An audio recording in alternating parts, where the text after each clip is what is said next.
I was a wild kid. I used to just take laps through my parents' home, through the kitchen, through the living room. I drove my mom crazy, but she showered me with patience and love, and that has stayed with me to this day. My mind raced as a kid, and it still races today. And I've found that one of the ways that I can calm it is through design.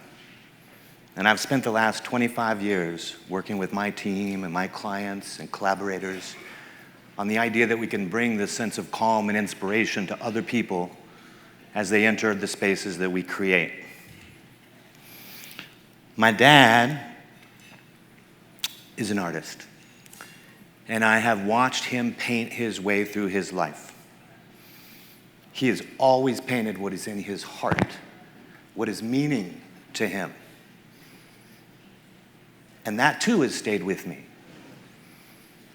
When I was in junior high, he started painting his homeland, Lamar, Colorado. And we used to drive and sit right here. And he would talk to me about the beauty and the simplicity of a gravel road, piercing through the landscape and vanishing into the horizon line. And I would return to this image later in life and study how the landscape around comes to life, juxtaposed against these simple geometrical lines that we can create. He paints stuff that we drive by every day and don't take the time to look at and see. He taught me to see. Who taught you to see?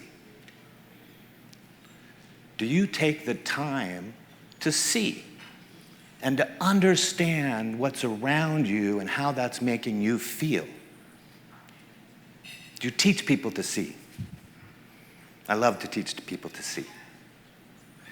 My dad used to talk to me about the absolute simplicity of a field of wheat next to a field of corn, and how your eye goes to these simple patterns created by the farmer and the fields.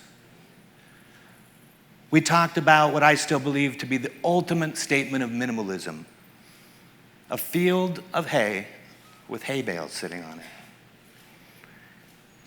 And on our trip back to Boulder, as we got from Lamar to Boulder, when we got closer to home, the farm fields would turn to developments.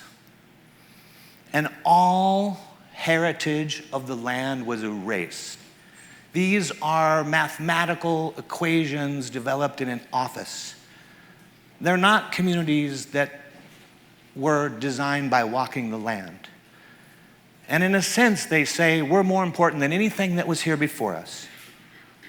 And yet we ask people to live in these and connect to them.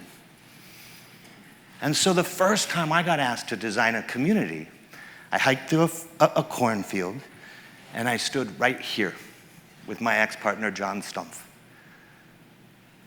And we looked out at this land, and we said, I think we can design a community where the people give to the land, and the land gives to the people. And so we started walking that land that day, and we did what I still do to this day whenever I walk a new site, is I ask the land what to do. Because the land will always speak to you. We were walking around this hill and we said, let's put the roads at the lowest part of the land so you won't see them. Let's revolve around this whale's back, we called it. The architect, David Salmela, incredible architect, said we should paint all the houses white. They should have familiar forms that celebrate the Scandinavian heritage. 12 pitch roofs, standing metal seam roofs. No house can be wider than 24 feet, so light meets each person in every room. You're always connected to the room. What happens when you do that? The familiar forms and a singular color landscape comes to life. The land is celebrated. We studied the heritage. There was, before the farm, there was a prairie, a sacred prairie filled with little blue stem. We took that single prairie grass and we had it drilled into the entire landscape to abstract the prairie, not to recreate it. And the little blue stem became our hay, and the houses became our hay bales.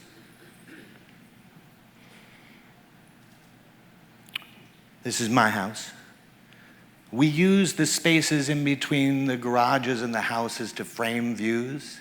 And when you have a detached garage, like our grandparents did, you actually walk outside to get to your front door.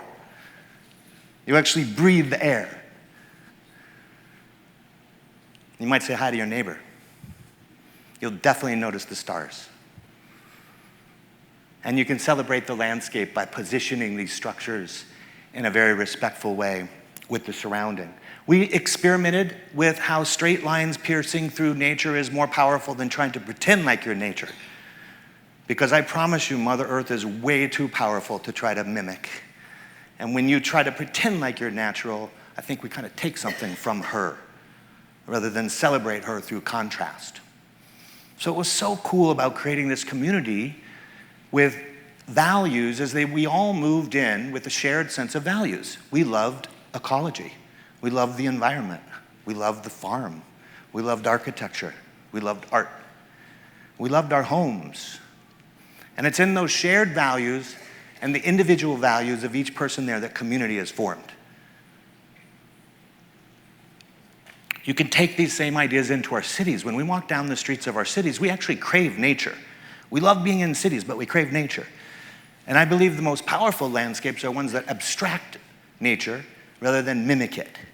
They are spaces that you walk by in a city that make you recall spiritual experiences that you've had in nature. So when we were working on the public library, we took a stone that wasn't being used at an abandoned quarry, and we stacked it all around the library, and we planted birch trees 3 feet on center in hopes that when people walk by there, they would recall, subconsciously or consciously, an experience they had in northern Minnesota, and they would take the time to sit, connect with the city, connect with each other. We need to hold our elected officials and agencies accountable for all the infrastructure that goes into our cities. Imagine how much money is spent on our bridges and on-ramps and off-ramps. These are given to engineering firms, and they typically get paid 6 to 7% to design these. You know, we can reach out to the greatest thinkers in the world, the greatest designers in the world, and they can design the same bridges and the same on-ramps. But when we go over them, we're going to feel inspired, and our day is going to be better. When you drive down a highway and you drive by a sound wall, how many of us drive by these all the time? Again, somebody's making 6 to 7% on these things. Maybe they should collect energy. Maybe we should grow vines on them. And then when we drive back and forth every day, we'll feel better each day. It's so great that our cities are finally reaching out to the world's leading architects to design our museums, our performing arts centers, our libraries. It's fantastic. We need to keep that up and reach out to the emerging talent. But we also need to hold our developers accountable. Because when they put a building into our city, it's going to be there for the next 100 years. And so they have a responsibility, not to the people that are living in that building, but to them too, but to us. As we walk by, as we drive by, we need to be inspired by their work. We recently had a chance to put these ideas together in Riyadh, Saudi Arabia. And we were asked to design 1,200 acres surrounding the King Abdullah Financial District. Think of Wall Street in the desert 5 miles outside of Riyadh. But the government hired 50 architects to do incredible buildings. And they asked us to design the public realm around it and to create a park that would pull people to it. See, it's a car-driven culture. They actually don't walk very much in Riyadh. And so our challenge was to create something iconic enough, contextual enough that people would want to come to it and celebrate each other and the landscape. So we walked this land. This is a mile long. And we felt inspired. We kept stopping all the way down and looking at those buildings. There's a 12-lane highway that divided us from those buildings. And we said, how should we do this? we should study the context. The sun is intense in Saudi Arabia. It's a requirement to cover all parks 50% from the sun. When we were walking that land, we couldn't believe it, but there was water traveling underneath us. All the water from the surrounding communities that were washed down a sink were flowing in a pipe right underneath us. We said, we want to use that water. We walked through the souks, we walked through the city, and we were mesmerized by the Islamic patterns. This is something our country could do a lot better of. It's about celebrating their culture and their architectural patterns. You just feel rooted in place. And then when you go outside of the city, the sand just grabs you. And everybody drives outside and they sit on a blanket and they have tea and they connect with the desert. But when you're in the city, there's no desert. So we said, well, what could we design that could be as powerful as these 50 towers? I mean, they're immense, and we want people to come and celebrate them and the park to stand up. So the government also said we need to provide housing for 40,000 people on this mile-long piece of land. So we said, well, we have to put it all against one edge, and we started working with our incredible collaborators, Shubin and Donaldson. And this would be a mile-long building, 40 stories high. It'd have parks running through it, trains running through it, trains on top of it, parks on top of it. And that would create a void between this very simple, solid building and this collection of buildings over here. Okay, so then we return to our principles.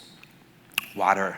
I'm gonna grab the water and we're gonna reuse it. And we started working with Arup Engineering, and they figured out how to get all that water out of a pipe, irrigate anything we'd want to put in that park, and have it a water feature run through it. So we abstracted the way that water would run through a desert rather than trying to pretend like we were a wadi. Then we took the simple urban grid from the surrounding neighborhoods, 300 by 500 feet, and we said, let's just pull it right into the park. That'll be our circulation system. And so the park will be part of the city, and the city will be part of the park. We knew we needed life, and we knew we needed to protect from the sun. So we started playing around with these star-shaped sand dunes as a form that would potentially be a canopy that would cover everyone. Then we proposed the first botanical garden in Saudi Arabia for a mile long on half of the park, and import desert on the other half. So you'd have desert, wadi, botanical garden, and these giant stars floating over the top of them. It's an idea born out of context.